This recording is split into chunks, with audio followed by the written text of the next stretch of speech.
Mint is still $15 a month for premium wireless. And if you haven't made the switch yet, here are 15 reasons why you should. 1, it's $15 a month. 2, seriously, it's $15 a month. 3, no big contrast. 4, I use it. 5, my mom uses it. Are you playing me off? That's what's happening, right? Okay, give it a try at mintmobile.com/switch. Upfront payment of $45 for 3-month plan, $15 per month equivalent required. New customer offer first 3 months only. Then full price plan options available. Taxes and fees extra. See mintmobile.com. And I see why Trump's people denied that this card even existed.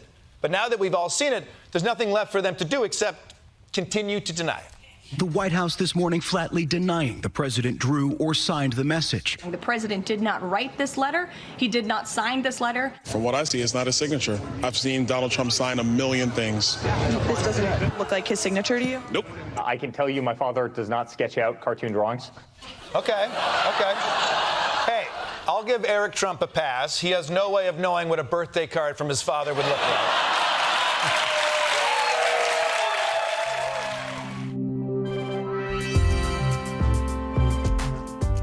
Welcome to Quiet Riot, the podcast that is here to soothe your soul, balm your brain, and warm your cockles. I'm Andreou. And I'm Naomi Smith, here with Alex to help you figure out who is in, who is out, what is up, and what is down. So reshuffle your cushions, get nice and comfy, and help us begin another Quiet Riot.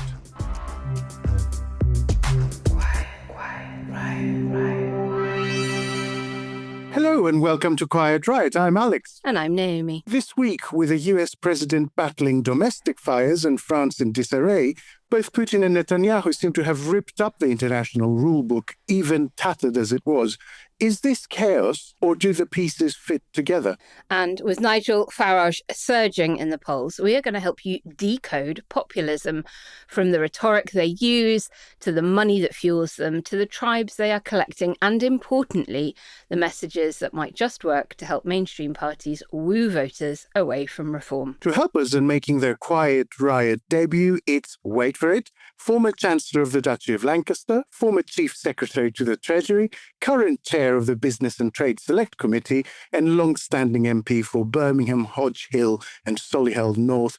It's Liam Byrne. Hello, Liam. Hello. Thanks for having me on. Liam, before we get going, this is actually a question I have wanted to ask someone for a very long time. But it's one of those questions where when you work in politics for as long as I have, everyone assumes you know, so you're a bit embarrassed to ask. However, this is a very inclusive show. I want to make sure our listeners know that we do not think we have the answers to everything.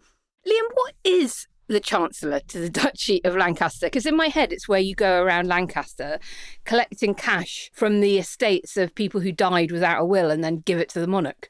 That's a good origin story. It's pretty close.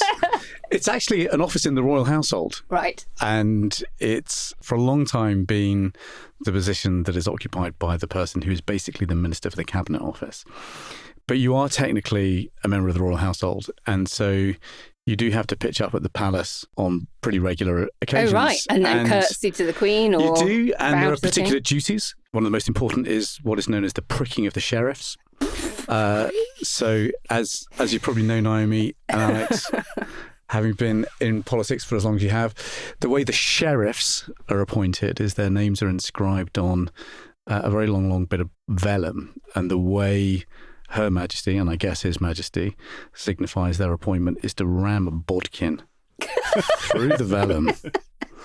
And just the most... normal country, normal little island that we've got here. I suspect the late Queen did this to all of her chancellors and duchies, but certainly when I was there for the pricking of the sheriffs, the late Queen got sort of halfway down the list and sort of paused and looked at the name and said, "But I'm sure he's dead."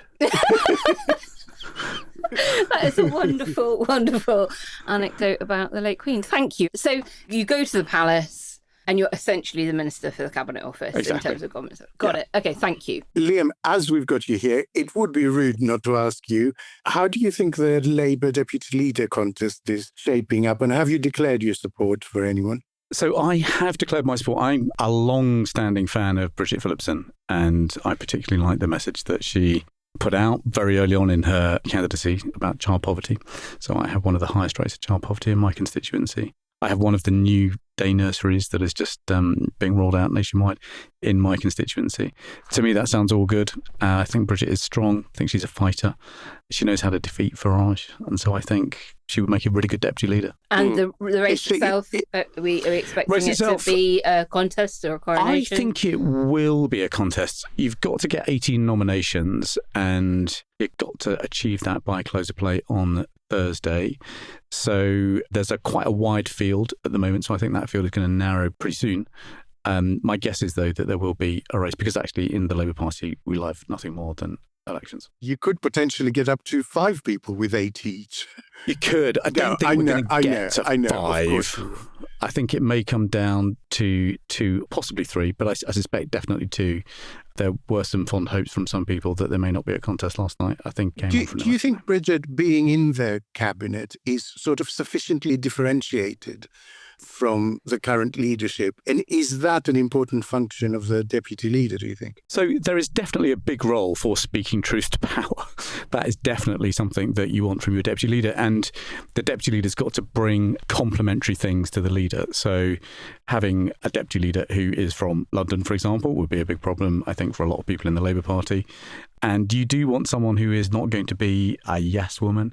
I mean, I don't think many of the candidates who put their names forward just be described as yes women. So I think we're kind of safe on that front. But you want someone who is going to speak up for the membership, provide some regional balance, be able to speak truth for power, but at the same time, combine that with a level of unity and loyalty that actually voters want from top team of a political party. They don't sort of want people fighting like rats in a sack. They kind of pay you to go to work and get a job done. Will they automatically be given deputy PM role and Lammy stripped of that? No, I don't think so. I mean, I think they've made that reasonably clear, and I don't think that's a bad thing. And again, lots of precedents for that. So no, you can separate those 2 posts. And under Keir Starmer for now. Quiet riot. Now, we toyed with the idea of doing an even deeper dive into the Labour Party deputy leader contest this week, or have an expanded gossip session about the first Epstein documents being released. But with Qatar and Poland being pulled into the Gaza and Ukraine conflicts respectively, it felt a little too much like a last days of Pompeii thing to do. On Tuesday afternoon, Israel carried out an attack on a building where senior Hamas leadership were meant to have gathered for peace negotiations in Qatar's capital, Doha. Netanyahu claimed full responsibility and suggested the strike had taken out all of Hamas top leadership. But since then, this is very much in doubt, and the initial confidence expressed by Israel has deflated. Qatar has close relations to the Trump administration and is one of the only 2 regional mediators, Egypt being the other, leading the sole diplomatic track trying to bring an end to the war in Gaza and release of the Israeli hostages. The vast majority of Israel's Western allies have condemned the attack. Even Trump is pissed off about it. I'm not thrilled about the whole situation. It's not a good situation. But I will say this, we want the hostages back. But we are not thrilled about the way that went down today. I'll be giving a full statement tomorrow, but I would tell you this. I was very unhappy about it, very unhappy about every aspect, and we got to get the hostages back. But I was very unhappy about the way that went down. In the early hours of Wednesday morning, Poland recorded 19 incursions, mostly drones, but including at least 1 missile, with some deep enough to temporarily close 4 airports, including Warsaw's Chopin. Jets were scrambled in response to what a man I've not yet met, but am nonetheless deeply in love with, Prime Minister Donald Tusk, has described as a provocation. It's the first time Russian military assets have been shot down over the territory of a NATO member since Russia's further invasion of Ukraine in 2022. 1 drone was brought down in Łódź, 150 miles west of the border with Belarus, and Tusk has said Poland is at its closest to open conflict since World War II. To you both, but maybe Liam, I'll start with you. Stripped of extraneous detail, the facts laid bare look like Israel just bombed the other side's negotiating team in the capital of a mediating country. And if there is nobody to negotiate with and nowhere safe for them to meet, is not the only possible conclusion that you're just not looking for any kind of settlement. 100%. I mean, this is just the latest episode in a series of just the most appalling outrages perpetrated by the Netanyahu government. Gaza has basically been turned into a desert, which I suspect Netanyahu wants to then call peace. But the idea that you then try and take out the team that you're negotiating with is not the sign of somebody who is serious about negotiating. So I think quite rightly this has drawn international condemnation. There are lots of extremely unhappy people, me being one of them, that we are hosting President Herzog this week in London. But I hope we use that opportunity to make it really clear that this is just completely unacceptable now. And I'm afraid to say the Western allies are at the point now where they do need to get serious about consequences for the kind of impunity with which Netanyahu is behaving. Alex, was the strike designed to kill off the peace process as much as it was about killing off Hamas? Well, I think yes. It's very, very difficult, verging on impossible, to find any kind of benign explanation for this. With a deal on the table that the Hamas side have already sort of accepted, and the White House, the closest ally of Israel, pushing for that to go ahead, this is fingers up at any kind of process. It seems to me that Netanyahu is in a mode of thinking, I started flattening Gaza, I'll finish. Anything that happens in between is either a sop to any kind of peace settlement or an active obstacle to it. So I genuinely don't know where we go from here.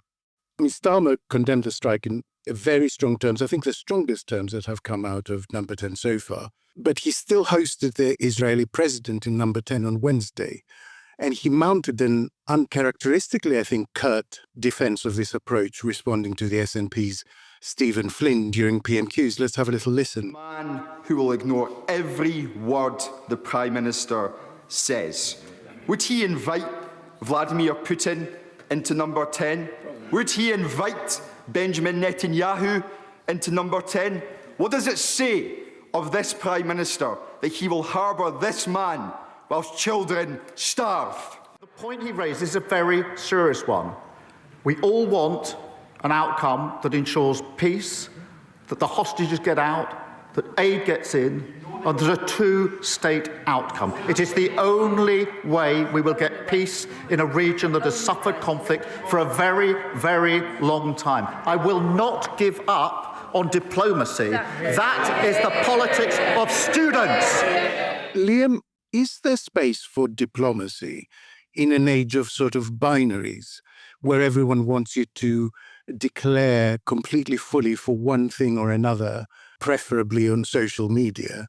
As a politician, is there still room to say, yes, but they are our only regional ally and we still need to talk to them if there is any way out of this? So philosophically, yes, there has to be a way of continuing a dialogue, even in the age of extremes. And, you know, we've got to be a bit careful about conducting our dialogue in the real world on the terms of the logic of outrage that drives amplification on social media. I mean, if we end up defining the way that we speak based on what gets you clicks and likes on social media, then the world really is going to be in some trouble. Now, in the specific case, though, in terms of what is now needed to try and bring some sense and order back to Israeli behaviour, I think that is very much a different question. I mean, I think we have been trying the diplomacy track for some time. It's failed. And there has now got to be a conversation in Parliament about, frankly, ramping up consequences together with allies to try and end this kind of culture of impunity that Netanyahu seems to behave as if that is his only code. That is the approach that we have taken to bad behaviour by states in all sorts of situations. And that is the kind of approach that we're going to now need to bring to this case. We have a debate in Parliament on Monday. I chaired the subcommittee that looks after arms control, and we have ministers in front of us on Monday to explain how on earth we can still be exporting anything licensable to Israel. We can't see quite how that can be justified under things like the Arms Trade Treaty, to which we are a signatory. At the point when both the United States and the UK, I think, largely outsourced the regional intelligence to Israel, and it has become our only eyes and ears in the region, it made the process of telling Israel off for excesses much, much more difficult. I think it's a bigger problem than that, actually. I mean, I think we have pretty good intelligence networks in the region, and those networks of our own have been important in keeping us safe over the years. But that's not the only dimension to our relationship with Israel. There are lots of other things that we could and should be doing. Would that change Israeli behavior? Possibly, maybe even probably not. But is it the correct thing to do? Yes, almost certainly. And I think that debate is only going to get bigger and louder over the weeks and months ahead. Yes, we have a big issue at the conference, actually. Absolutely. And you're right. Philosophically, it is the right thing to do. But realistically, this has got to be about what the US does next. And Qatar and Egypt and others in the region. I mean, there was a most extraordinary interaction on Fox News, Israeli-US ambassador's reaction to the global condemnation that has been pretty universal in the last 24 hours, including White House unhappiness. And it was done on Fox News, and it was pretty astonishing. In this case, Qatar officials and Hamas leadership is saying that you did not get the targets you were seeking.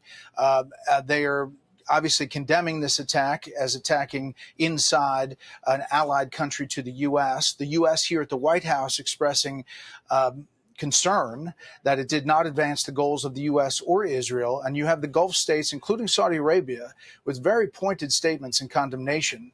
Did you get the targets you were seeking? If we didn't get them this time, we'll get them the next time. Israel under Prime Minister Netanyahu is changing the face of the Middle East. So right now we may be subject to a little bit of criticism. They'll get over it. You've heard that, Liam, Leiter, in those pretty extraordinary words on Trump's favoured news channel, listened to by all of his MAGA support base. However supportive Israel might feel the current White House administration is to them, is it wise to mock Trump's authority on that channel specifically? Well, I wonder if they'd made that calculation. I think actually the basic problem here is that the culture of impunity comes from the top. When you have got Mr. Netanyahu behaving like he is in a world where might makes right, where there are no restraints, where there isn't a moral balance to strike, where you can perpetrate the most appalling, what many have now said is ethnic cleansing in Gaza. If you've got that kind of culture and that leadership at the top, then of course it's going to ripple through the rest of your organisation. So in a way, I'm not surprised to hear those kind of comments, because I think the tone has been set from the top, and it just underlines the point that the international community is going to have to act faster and in concert, and to propose much graver consequences for Mr. Netanyahu than have been tabled so far. I agree with you. I mean, I think speaking out on Fox can be a method of managing public narrative, asserting Israel's sovereignty and framing it in the way that they want to, and trying to manage that media narrative. But I wonder if we are beginning to see the beginning of the end for Netanyahu at home. Well, I hope so. And there are obviously really significant opposition forces now ranged against him, not least the poor families of the hostages that are still held, who think that the strategy that Mr. Netanyahu is pursuing is not going to help bring their loved one home any time soon. And there has got to be an election soon. And so I just think now the world has got to act, because those elections aren't tomorrow. There are still some months in the future, and there is still an immense amount of damage that Mr. Netanyahu can do while he's still in office. Alex, is there more, therefore, that the global community, but notably, US, can be doing to try and bring that forward? I think one of the interesting things about the attack in Doha is that, however, in whatever matter terms it is presented, it feels to me also quite insecure. It feels like a pretty desperate gambit, especially if, as it seems now likely, it failed in its objective. It feels like they pulled the trigger too soon if they did want to get the top Hamas leadership out. And I just wonder, with Naftali Bennett having re-entered the political frame and actually polling above Netanyahu, and quite a lot of civil unrest in Israel, and the hostage families being very, very unhappy about this, and the White House being very unhappy about this, whether at some point even the far-right elements that are part of Netanyahu's government will decide to cut him loose, because it will begin to affect them at the next election too. And so I know officially the election is just under a year away. But it seems to me that the government could also collapse at any moment if they sense that what Netanyahu has done has actually lost them even people who are traditionally very, very supportive. If you've shopped online, chances are you've bought from a business powered by Shopify. You know that purple Shop Pay button you see at checkout? The one that makes buying so incredibly easy? That's Shopify. And there's a reason so many businesses sell with it, because Shopify makes it incredibly easy to start and run your business. Shopify is the commerce platform behind 10% of all e-commerce in the US. Sign up for your $1 per month trial and start selling today at shopify.com/promo. Go to shopify.com/promo.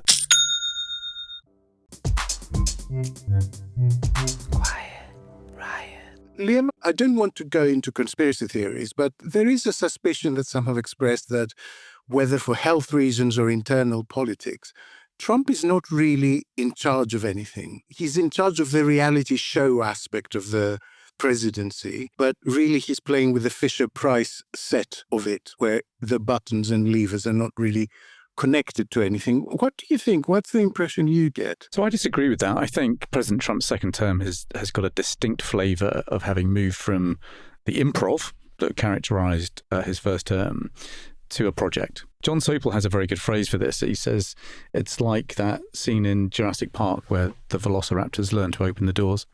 And when you look at just the depth of Project 2025, which was the huge blueprint that Heritage Foundation drew up with 125 other right-wing organizations in Washington, actually the president is pretty faithfully following that playbook to some of its worst extremes.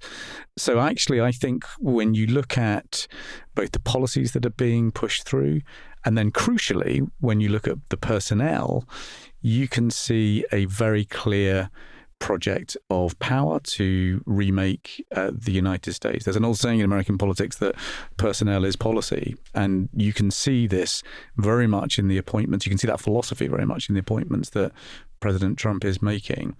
And of course, it is enabling all kinds of bad things to happen in the American economy. In Washington, you've got a couple of hundred court cases now, I think, where courts are now having to judge on whether what's called this unitary executive theory, by which the president is basically doing what he thinks that he can do without the constraint or restraint of Congress.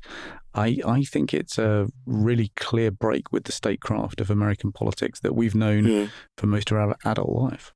Moving on to the situation in Poland, how tricky do you think that is now? Tusk has invoked Article 4 of the North Atlantic Treaty. So it's basically a step before. Article 5 is like, if you attack one person, you attack all of us. Article 4 is the equivalent, but when it comes to threat. So it's what one member state does when there is a direct threat to them. They call on the other members to sort of state their support and condemn the act of provocation, as it were. How do we think that will evolve over the next few hours and days, I guess? Well, I think you've got three things that have got to happen now. So first, if this isn't a clarion call to members of NATO to sort out their supplies into Ukraine to ensure that Ukraine has the weapons that they need in order to fight back, then I don't know what is. Lots of promises are being made to Ukraine, and we're amongst one of those countries that are good for their promises. We deliver on our promises by backing words with deeds. That's not true for every NATO partner. This has to be a moment when there is a surge into Ukraine of what the Ukrainians need in order to fight back.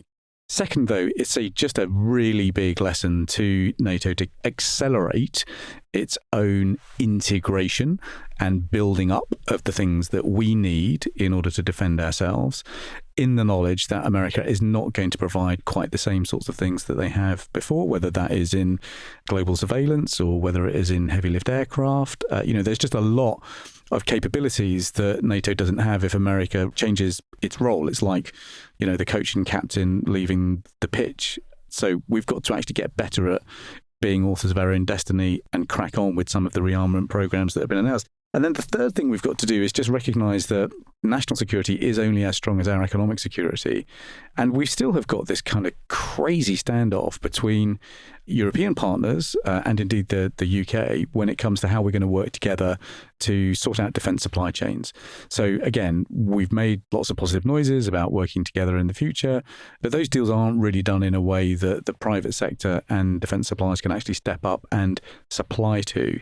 And just, the situation that we confront, there isn't time for this kind of messing around anymore. It's incredible. And the EU can move very quickly when it wants to. It can. It's very good at dealing with emergencies. Right. Whether those are inbound emergencies in terms of tariffs from the US or reaction to things like COVID.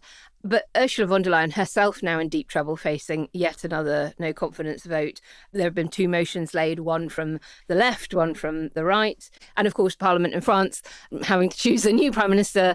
And it sort of feels like the establishment of the European Union is busy with other things while an actual war is happening on the continent. And Ursula von der Leyen herself at the summit with Starmer earlier this year, when questioned about the UK's access to the SAFE fund, this 150 billion from which anyone within the EU or who has a security defence pact with the EU that countries like Japan and of course the UK have should be able to bid from, would be done in a matter of weeks. And we're 4 or 5 months on from that now, and still no clarity at all about whether UK firms will be able to bid for that fund and what form that might take. So what is it about the paralysis of domestic situations that kind of spills out into multinational organisations that stops them from acting at the moment that they're most needed for? And the whole bloody point of the EU was to be a peace project. So there is still within the European Commission itself a lot of scarred individuals who didn't have a great time negotiating the Brexit deal with Conservative politicians, and you can understand the kind of mindset that left them with. But nonetheless, Europe as a whole, us included, we've got to move on from that now, and we've got to lock arms against one of the biggest threats to democracy that we now confront. I was talking to a really eminent historian of German history about this a few weeks ago, and we were debating whether we're at this point similar to 1933. And actually, I don't think we're at 1933 yet. I think we're potentially at 1927. Okay. And I was asking about the kind of lessons that you could learn from that interwar period. We had a British historian who actually called it the morbid age because it was kind of so paranoid, if you like, about the gathering war. But there's a lot that we can learn from it. And his argument was that if you go back to 1927 and then sort of track forward what happened over the subsequent years in Germany, the Weimar Republic just didn't have doughty defenders of German democracy. The SPD at the time was just a bit too lily-livered. It sort of pulled its punches. It tried to be reasonable. It tried to talk things through. And actually, sometimes you've just got to confront threats in a really kind of strong way. And of course, the contrast between Weimar Germany is Franklin Roosevelt in the United States. Yeah. Franklin Roosevelt, who actually rode the tempest of anger that was triggered by the Great Depression to become one of the great reforming politicians of the 20th century. And so, in a way, I feel that the lesson from history is that you've got to stand strong. The centre has got to stand strong. It's got to embrace reform. It's got to ride the anger that people feel about the moment. But crucially, it has got to be the most doughty defender of the democratic order, because no one else is going to do it for us. Every security expert I've heard comment on this says there is no way this was accidental. There is no way that many Russian drones and missiles diverted into Polish airspace and then back towards Ukraine. What has Moscow said about it? Have they called it a false flag by Poland or something? I find their response quite interesting. They've said that no assets in Poland were ever a target for their drones or missiles. So they haven't said it happened by accident. They haven't said it was a mistake. They've just said we're targeting stuff in Ukraine, but just did it via you, but it was really no threat to you. Coming from my experience with Greece and Turkey, this kind of airspace violation, they are almost always deliberate provocation to kind of push at the boundaries and see how the other side reacts.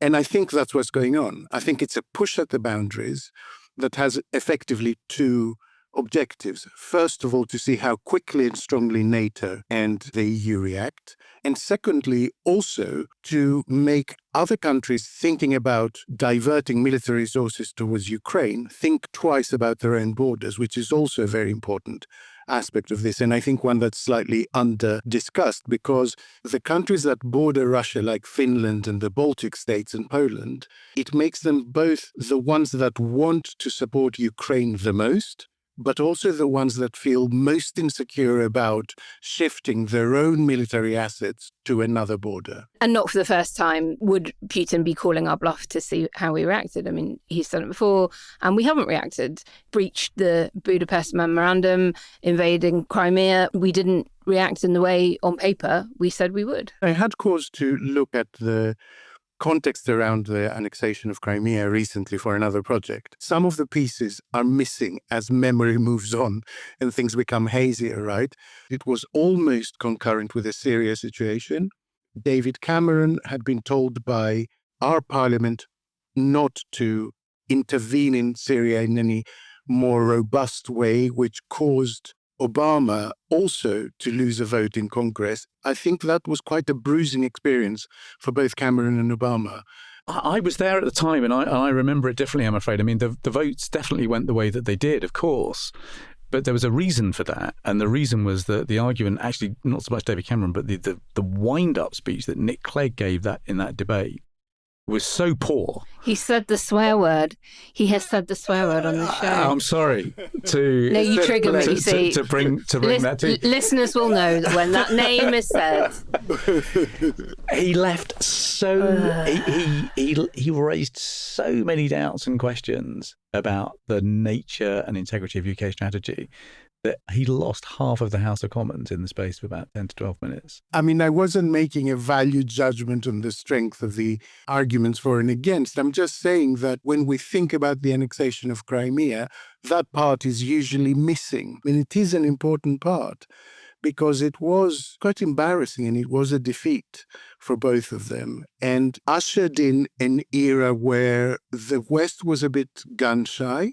And I don't think it's a coincidence that Putin decided at that moment to invade Crimea. He saw an opportunity. I think that's right. But these are now very new times. I mean, we are now very definitely into a shift in the global order. We are moving away from the American hegemony that was built between Bretton Woods in 1944 and the end of the Cold War. America is, and you know, that's not a catastrophe, by the way. You need a hegemon to create a multilateral system. You don't need a hegemon to run one.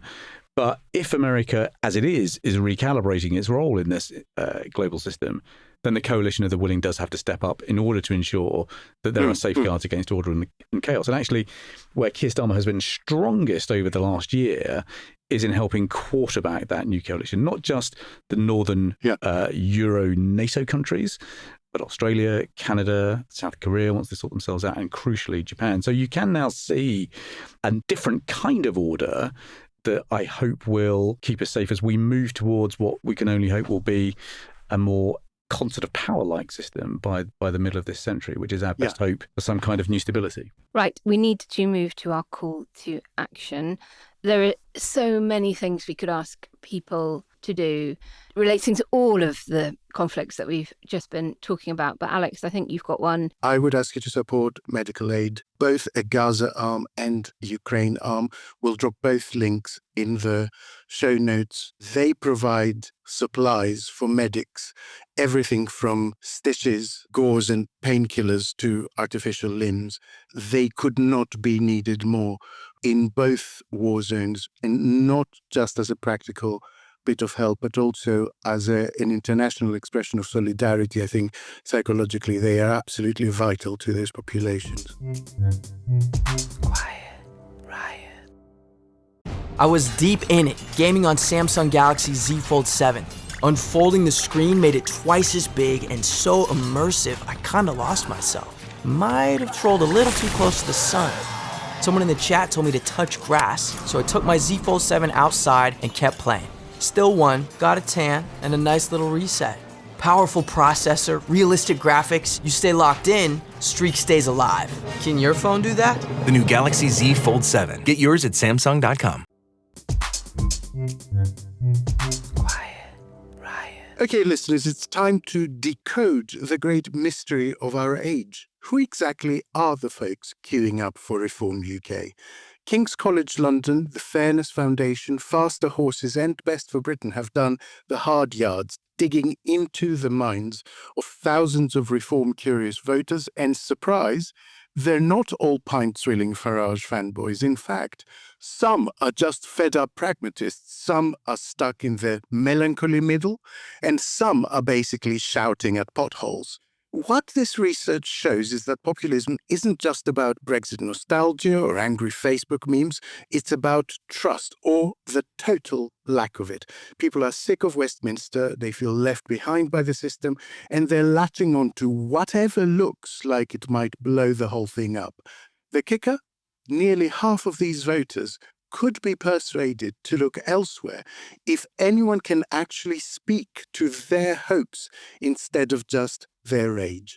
So let's pick this apart, because decoding populism isn't just an academic exercise. It really is a political survival guide.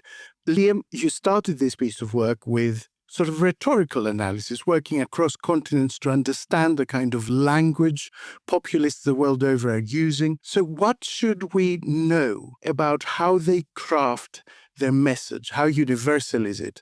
Or do populists tweak it for domestic audiences? Well, I mean, the first thing to say, it's been a brilliant project to work on that combines polling, it combines field studies, rhetorical analysis, big piece of work on money, following the money in order to track what we think is about £158 million that has gone into the populist ecosystem over the last 4 years. But one of the most striking bits of work that we did was this rhetorical analysis of scores of populist speeches over about a 10-year period across the West. And what that revealed is that you've basically got three very, very common tropes. So there is that call for national renewal, patriotism and national renewal, set against what the populists would say is the decline of the West. And this declinism thing goes back about 100 years, and it's become really deep and sophisticated, very, very common. Second, there's a nostalgia and a hunger for something lost, which, as we've dug into it, we think is, as much as anything else, something local, a sense that something has been lost locally. And then third, obviously, the call to struggle, a sense of emergency, crisis. And of course, that is the argument for the strongman leader. That is always the answer to the press. But what was really striking is just how common those three tropes are when we did the semantic analysis across scores of speeches over a really, really long period of time.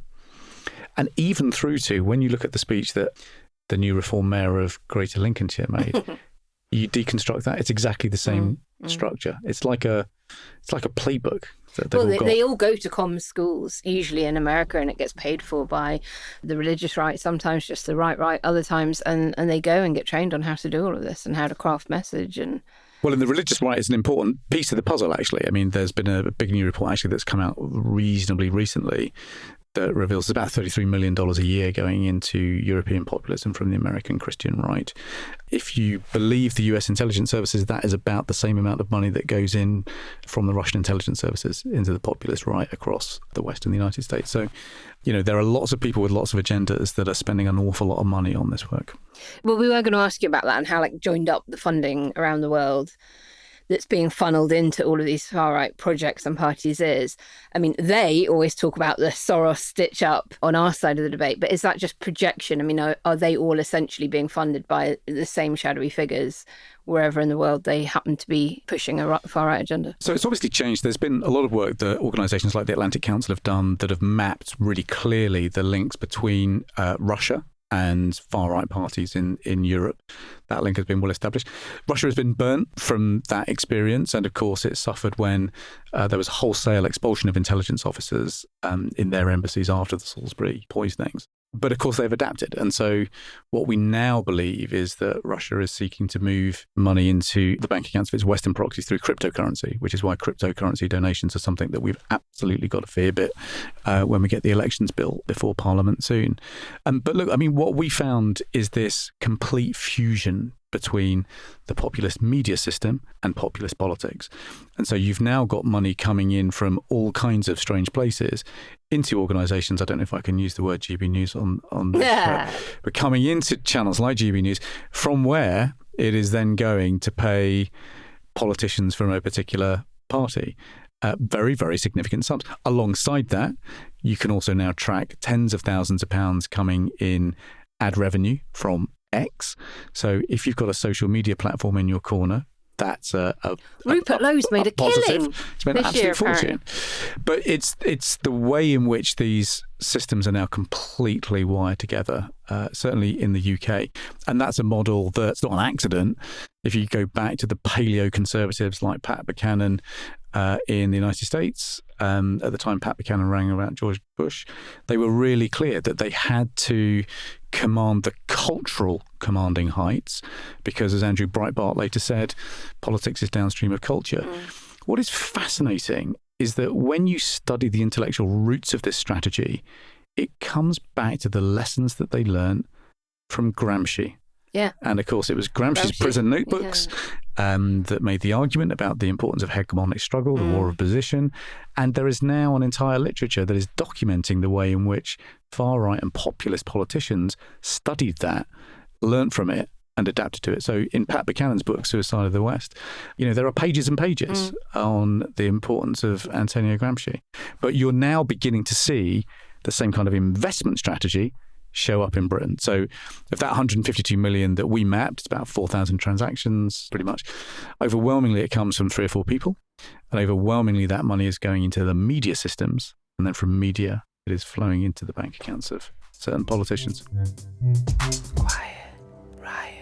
There was a report today on Sky News that was following one of the people putting up loads of flags. Here in Lichfield, we followed this group, led by Ross, for an evening. Why are you doing this? I'm incredibly patriotic. I love our flag. As we move around the town, I'm keen to find out more about Ross, who's 27, Lichfield born and bred, and installs floors for a living. Would you describe, are you a member of a political party? No. Are you part of a political movement? Well, if you want to call this a political movement, then yes. So would you say this is entirely grassroots? Yeah. This is us saying, you're in our country, right? This is what we stand for. You bow to this flag how we do. Right? Do you support Tommy Robinson? Yes. Massively. OK, so are you affiliated with him? I was with him last night, yes. You were with him last night? He gave me these flags. Right. So it's not really grassroots? Wow. And what is frustrating about that is that the next question doesn't ever come. Who is providing? Who is paying for all these thousands and thousands and thousands of flags to all these local groups? Like, that kind of organization for things to go simultaneously up overnight across all the country, it costs millions. Where is that money coming from? So right now we just don't know, because the laws around political finance, or what are called non-party campaigners, NPCs, is a joke. There just isn't the kind of transparency. And so the risk is that as a country, we're incredibly vulnerable, that money can come out of a particular think tank or foundation that could be based, I don't know, let me pick a place at random. Tufton Street. I was going to say Dubai, actually. Okay. The money can come out of a place like Dubai into a think tank or into a TV station here in the UK, from which it can then flow on. And there's no way of ensuring that that money is transparent or regulated or controlled or indeed anything else. And of course, we're particularly vulnerable in between election periods. So at least when there's an election called, you've got a regulated period where spending controls are a lot tighter.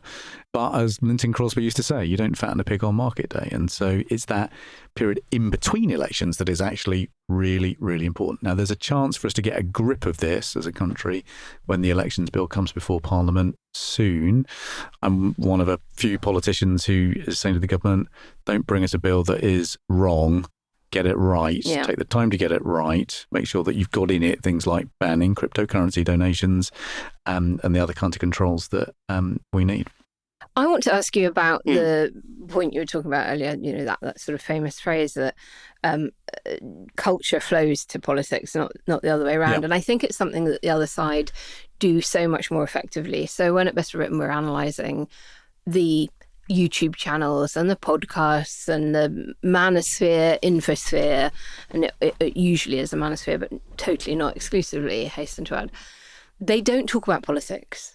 They don't introduce themselves as, oh, this is a politics podcast. No, it's often entertainment. It is entertainment. And we just don't have anywhere near enough of that happening at all in the UK. I mean, the most listened to shows are literally called the something politics, or related to news or elections or democracy.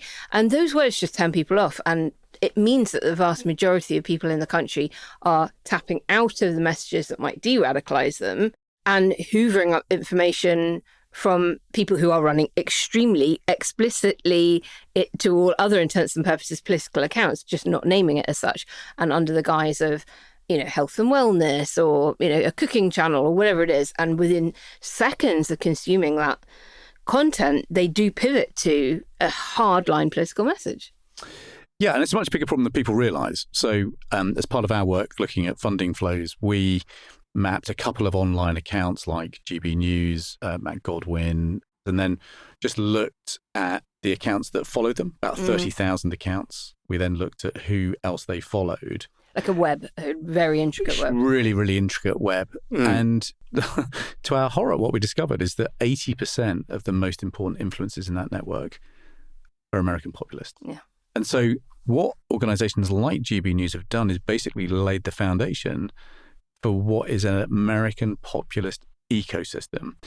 And of course, the way the algorithms on things like Instagram work, once you're following one of them, you are then immediately sucked in to a worldview that just gets reinforced and reinforced and reinforced. So it's a much bigger issue now than I think many people think. Now, there is some hope. One, actually, the BBC is really important in this. It is still the most trusted news source that we have, and it is still followed, we found, by about 40% of people who are considering reform. And they produce a lot of entertainment with a political leaning. They're pretty good on that. There's also actually quite a healthy degree of skepticism. So people are actually approaching much of this with a degree, they are taking what they see with a pinch of salt. But when you've got this growth of ragetainment producers, particularly on YouTube and Instagram, then I think there is a real danger that people get sucked into a worldview and a stream of content that it's quite hard to escape from. And it happens really, really, really quickly.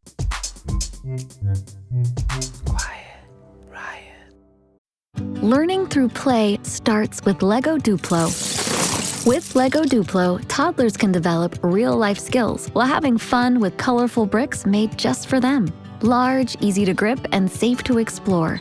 When children express themselves with Lego Duplo, they build patience, problem-solving, and empathy. See your child learn perseverance and self-expression with everything they imagine and create. Visit lego.com/preschool to learn more.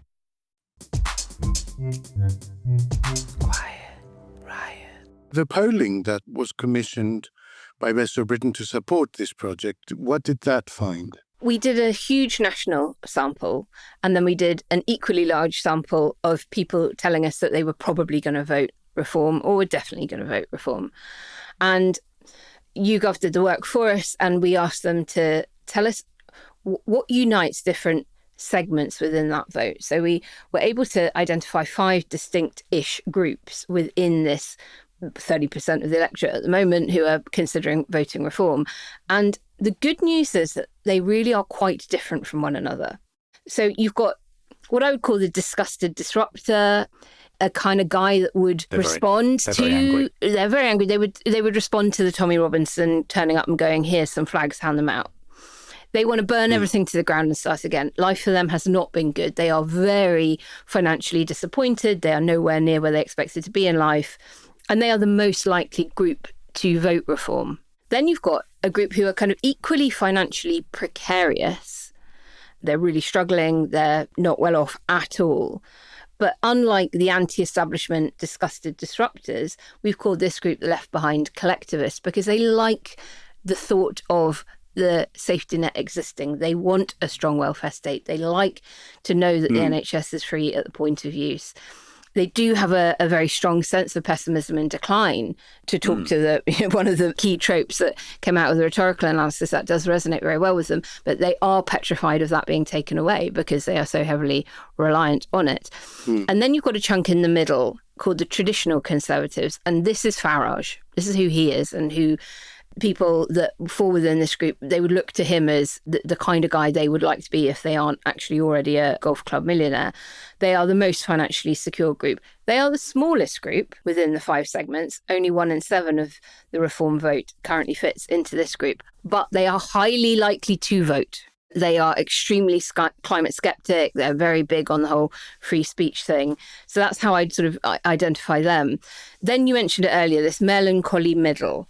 And here now we're beginning to get into the last two segments that really are ripe for other parties coming along and saying to them, you really don't want to back this guy because of this issue and this issue. We'll come on to that in a bit. But the melancholy middle, they're much more financially secure than the Left Behinds and the Disruptors. They're not as rich as the Trad Cons. They are the least anti-establishment, if you like. They're quite pro-establishment. They don't want to tear it all up and begin again. You've got more women in that group than you do in the others. They're pretty highly educated. They have quite a high sense of agency and control over their own lives. You know, they feel they could move somewhere else in the country if their area doesn't buck its ideas up and get a bit nicer. Yeah, they're the people that Luke Trill was telling us a few weeks ago. They will only take a roll of the dice on something as risky as reform if they really do feel there's no hope in anything else. Yeah, yes. And then finally, we've got the civic pragmatist group. Again, they're pretty financially secure, like the melancholy middle are, rather than this sort of very precarious group within the disgusted disruptors and the left behind collectivists. They are much younger, though, than the melancholy middle. They are pretty pro taking action on climate change. They are pretty pro-European. They are still very patriotic, but they are the least likely group to vote reform of all of them and are very, very ripe for the other parties coming along and giving them messaging about Reform UK's position on things like the climate, on how badly Brexit has failed them. So why we did this work was to be able to understand that this is not a blob of voters that can all be treated the same way or disregarded in the same way or persuaded in the same way. And that, crucially, there are groups within it that Kemi Badenoch's party, should they want to, go after and peel away from reform. But there are, of course, issues for Labour, Lib Dems, Green, Plaid Cymru, whoever else, to come along and say, actually, we can persuade you not to vote for reform with this message, and to be quite compelling with that. We need to do a lot more of work on all of this, but now we've got the segments. Any poll we run in future, we can run it through the lens of these 5 segments. So we can do something very specific on an issue and then see how that breaks out by each group. And then we're going to be mapping where these people are in the country, so that we've got a really good idea of whether lots of them are bunched up in a particular area. You know, are all the melancholy middle living in Lib Dem Tory marginals in the south of England, or actually are all 5 segments dispersed relatively evenly within every constituency around the country? That's going to be a really crucial next bit of work. Liam, looking at the 2 most unreachable parts of that equation, might actually Zach Polanski's new eco-populism or whatever party Corbyn and Sultana put together, might they actually be able to speak to those segments that basically want change from anything established, but may not necessarily agree with the sort of far-right politics of reform? So your disgusted disruptors and your left-behind collectivists are unlikely to vote for a Zach or a Zara. They are pretty anti-establishment. They're most likely to think that the system is rigged. Their trust levels in politics are really low. They're also living in places that are in real trouble. So if you look at disgusted disruptors, about 80% would say that their area is in serious decline. That's much higher than any other group, and they're much less likely to say there's a strong sense of community spirit locally. That takes them to a particular attraction for sort of strongman politics and someone who is prepared to break all of the rules. At the other end of the spectrum, your melancholy middle and your civic pragmatists, I mean, they genuinely are open to something different. I mean, they also will feel that they're living in areas that are not doing so well. They're under pressure when it comes to living standards, in the sense they feel a gnawing insecurity, pessimistic about the future, also think that politics is not working terrifically well. And it is worth saying that each one of these segments would put immigration close to the top of their list of things that government does need to fix. But Naomi's point, which is just so important to reinforce, is there are big things that divide these groups from each other. They have very different views on things like Brexit or climate change or an NHS free at the point of use or a social security system which is there when you need it. And so one of the messages, I suppose, that I would say to my party is, look, stop setting your messaging against some of the most intractable members of this coalition, you are not going to persuade disgusted disruptors to vote Labour. 1% of them would consider voting Labour. They're beyond reach for even Keir Starmer. You need to just understand the coalition in a lot more detail and just make sure that you've got a political strategy that is keyed into building a coalition of people that includes some folk currently considering reform, and brings that coalition together with core Labour vote and others who were losing to the Lib Dems and the Greens. Because remember, Labour is losing 3 times more voters to the Lib Dems and the Greens than they are to reform right now. Liam, the project, of course, has done qualitative work, not just quantitative, through what we call ethnographic studies. Tell us a bit about that phase of it and what brought the numbers to life for you through personal storytelling that you just can't see on an Excel spreadsheet from YouGov. Yeah, and I think it's worth saying that, we wanted to get stories behind the statistics, and actually we wanted to really try and generate a sense of empathy for the lives that many of these voters have lived, because they've been through, if I can say, an absolute shit show over the last 15 may swear on this show. Over the last 15 years. I mean, they really have had a brutal time under austerity.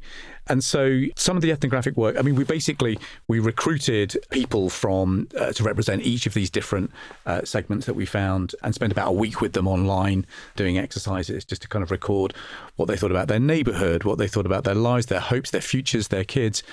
And some of it was absolutely harrowing. We asked people to send us a photo about something that kind of symbolised something going on in their life. And they sent us a photo of a motorway bridge and said, look, this is a place where my friend, she was just out of hope, out of options. She threw herself off this bridge not long ago. And sometimes when I think about how pessimistic I am about the future, I can feel the same way. So some of the stories about the sense of pronounced decline locally, a sense that that had no agency to change things for the future, real anxiety about the future. And most people had lived quite hard scrabble lives. Lots had left school early, but there were reasons for that. Something had happened. A carer had gone, or they had to get out of school to start working early because someone needed to be the earner in the family. But they've kept their own heads above water. They've got on and just made things happen. And actually that does prime people to feel an acute sense of unfairness where they see people who they would see jumping in the queue ahead of them. Totally. Essentially what we did was we gave these people cameras and said, document your life, video what you see when you open the front door and how it makes you feel, show us around your home, tell us your story about how you ended up here.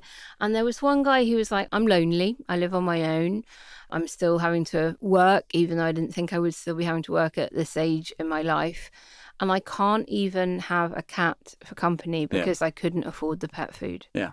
So you often, and I've talked about this before on the show, do focus groups, Reform voters or Brexit Party voters or UKIP voters that we're trying to understand. And you always think, I'm going to go in and be watching people that I just fundamentally disagree with.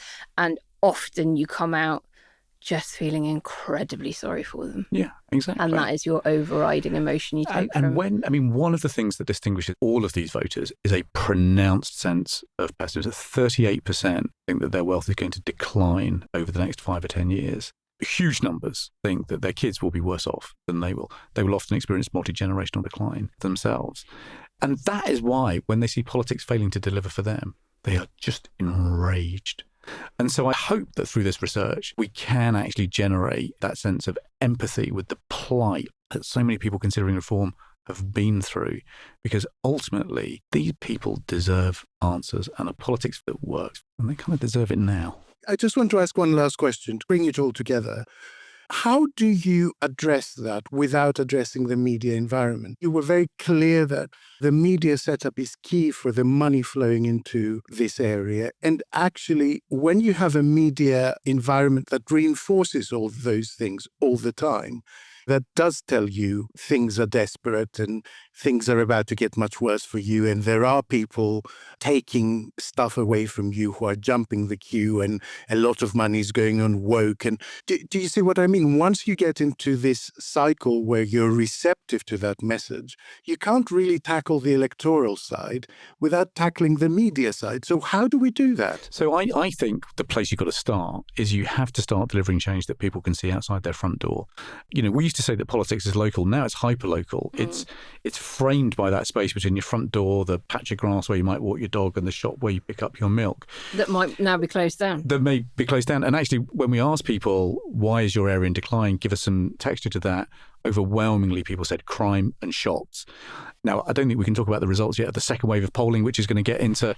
We'll have to get you back on the show, Liam. Some of those answers. But I think unless you can start delivering neighbourhood renewal that people can begin to see and believe in locally, unless you can start delivering that in real life change, it's going to be really difficult to rekindle hope. Now, I think you've got to couple that with some serious offers on living standards. There's got to be a bolder story about where the country is going. The centre ground, whether that is left, right, or Lib Dem or Green, has got to have a plausible, big, optimistic story about how it is possible to renew our country. You've got to combine that with some things that make a difference in the here and now. So, call to action for our listeners goes to you as our guest, Liam. What would you like everybody at home to do or think about or know more about based on everything you've learned from Decoding Populism? So I've been thinking about this, and I guess I can only use a constituency example. So what we would love people to do, if they can muster a few pennies to go and get an in real life experience, a local high street cafe or a pub. The hospitality industry right now is under huge pressure. They would appreciate your support. Beyond that, think about the kind of community groups that you've got in your area. When I think about Hodge Hill, our theory of change in our constituency is that we do a lot of work to empower local community groups to make our community a better place. They rely on just sort of good old-fashioned human beings coming together, finding some common purpose, making the world a better place. Oh, well, talk about things that might be under embargo. Alex might tell me off, but we may even have a podcast coming out that isn't necessarily a Quiet Riot podcast, but might be part of our family, on community engagement and how it can be done and how 5 people is all it takes to turn around an entire community for the better. Quiet Riot. And with that, we bring this show to a close. Listeners, I promise you that you will have both a grin and share it and a wokey dokey or 2 at the weekend in Sunday school. But for now, all that remains is for us to say a huge thank you to Liam for joining us today. Thank you, Liam. Thanks for having me on. It's been fun. You will have to come back on, especially when we have even more Decoding Populism results to talk about. Thank you, Liam. It was really lovely. And to everyone tuning in at home, thank you also. And don't forget to rate, review, subscribe, follow, share the show, visit our bookshop and back us at ko-fi.com/quietriotpod if you want invites to our forthcoming editorial meetings and the Ask Us Anything session, which is just around the corner. We'll leave links in the show notes. Kenny and I will be back with Sunday school at the weekend, but until then, keep on rioting quietly. We really do love you lots. Bye. Bye. Quiet Riot is an audio production by Cooler Heads with Naomi Smith and Andreou. Produced by Kenny Campbell. Music by Mariana Sangeeta. Artwork by Simona Canelu. And edited by me, Alex Reese. Quiet Riot is a co-production with Soundstone Global. Quiet Riot. I earned my degree online at Arizona State University. I chose to get my degree at ASU because I knew that I'd get a quality education, they were recognized for excellence, and that I would be prepared for the workforce upon graduating. To be associated with ASU, both as a student and alum, it makes me extremely proud, and having experienced the program, I know now that I'm set up for success. Learn more at asuonline.asu.edu.